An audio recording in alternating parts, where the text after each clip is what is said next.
नमस्कार, one India Hindi में आपका स्वागत है। मैं हूं शिवराज सिंह। उत्तर प्रदेश समेत देश भर में आज से बीजेपी ने जन आशीर्वाद यात्रा की शुरुआत कर दी है। इस जन आशीर्वाद यात्रा में उन मंत्रियों को जिम्मेदारी सौंपी गई है जिन्हें हाल ही में केंद्रीय मंत्रिमंडल में शामिल किया गया था। राजस्थान में भूपेंद्र यादव ने यात्रा की शुरुआत कर दी है, तो वहीं उत्तर प्रदेश में भी बीजेपी की यात्रा की शुरुआत हो चुकी है। अब संसद का सत्र पूरा होने के बाद जनता का आशीर्वाद प्राप्त करने के लिए हम सभी मंत्री जन आशीर्वाद यात्रा कर रहे हैं। जंगला का बड़ा सैनिक शहीद स्थल है, उसको स्मरण करते हुए नारनौल और महेंद्रगढ़ होते हुए सैनिकों का गांव जो झुंझुनू सैनिकों का जिला झुंझुनू कहा जाता है, वहां तक जाएगी। एक तरीके से कल राजस्थान में झुंझुनू जिले में यात्रा प्रवेश करेगी। 19 तारीख को पुनः राजस्थान में भिवाड़ी से प्रारंभ होकर भिवाड़ी, तिजारा, टपुकड़ा, किशनगढ़, बांसुर होते हुए अलवर जिले से और उसके बाद जयपुर ग्रामीण जिले होते हुए 19 शाम तक जयपुर में एक बड़ी जनसभा में परिवर्तित होगी।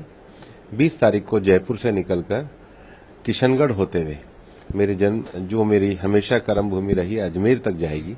3 दिनों में लगभग 5 दिनों की यात्रा में आज पहले दिन 70 किलोमीटर, कल 130 किलोमीटर, 200, तीसरे दिन 291 किलोमीटर, 500, चौथे दिन 150 किलोमीटर, 650 और अगले दिन 70 किलोमीटर, तो 620 किलोमीटर के करीब करेंगे 6 संसदीय क्षेत्रों को, और लगभग 70 के करीब विधानसभा क्षेत्र भी कहीं न कहीं इसके संपर्क में आएंगे।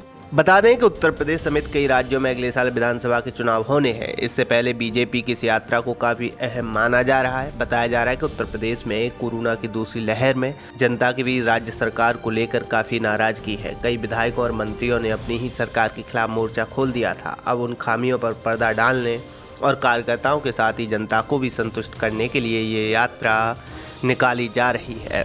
यूपी में बीजेपी के 5 केंद्रीय मंत्री जन आशीर्वाद यात्रा की शुरुआत कर चुके हैं। इनमें केंद्रीय मंत्री कौशल किशोर सिंह, अजय मिश्रा, पंकज चौधरी, BL वर्मा और SP सिंह शामिल हैं। इन मंत्रियों की यात्रा का समापन 20 अगस्त को होगा। इन यात्राओं के जरिए प्रदेश की 32 लोकसभा सीट, 121 से अधिक विधानसभा सीट को कवर करने की कोशिश है। इसके अंतर्गत जगह जगह स्वागत सभाओं का भी आयोजन किया जाएगा।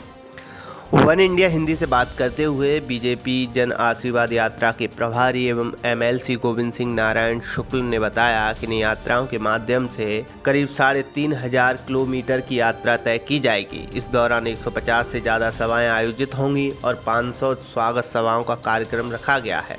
इन यात्राओं में सांसद और विधायकों के भी शामिल होने की संभावना है। उन्होंने कहा कि आज 5 मंत्रियों की आशीर्वाद यात्रा शुरू हो चुकी है। बाकी की 2 मंत्री कल से अपनी यात्रा की शुरुआत करेंगे। ये अलग अलग जगहों से शुरू होकर समाप्त होंगी।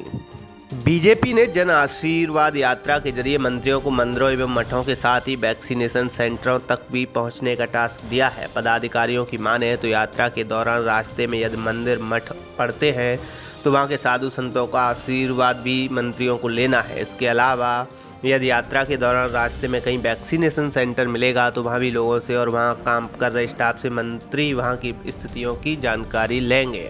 दरअसल चुनाव में जाने से पहले बीजेपी ने रणनीति के तहत इस यात्रा की शुरुआत की है। हालांकि बीजेपी के नेताओं का दावा है कि ये यात्रा केवल केंद्र और राज्य सरकार की योजनाओं को जन जन तक पहुँचाने के लिए है, लेकिन इसके इतर भी इस यात्रा के कई मायने निकाले जा रहे हैं। इस खबर में फिलहाल इतना ही। तमाम अपडेट के लिए बने रहिए वन इंडिया हिंदी के साथ।